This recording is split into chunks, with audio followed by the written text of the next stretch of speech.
நீங்க எந்த ஒரு லவ் மேரேஜா? சொல்லுங்க அர்த்தம். சொல்லு சொல்லு சொல்லு, நீயே சொல்லு. அப்புறம் சொல்லுங்க, நீங்க சொல்லுங்க. நீ தான் சொல்லணும். நீங்க தான் சொல்லணும். Ladies first.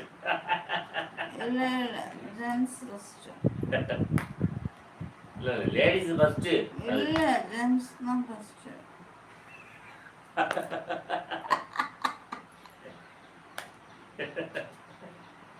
இல்லை அப்படிதான், லேடிஸ் தான் ஃபர்ஸ்ட் முன்னாடி சீட்டு வந்து ஒதுக்குனாங்க, புரியுதா? பஸ்ஸுலலாம் பாரு, சீட்டு வந்து முன்னாடி லேடிஸ் தான் ஃபர்ஸ்ட். அதான் நம்முடைய பஸ்ஸில் பஸ்ஸில் வந்து லேடிஸ் லைவ்ல இப்படிதான் ஜென்ஸ் தான் ஃபஸ்ட்டு.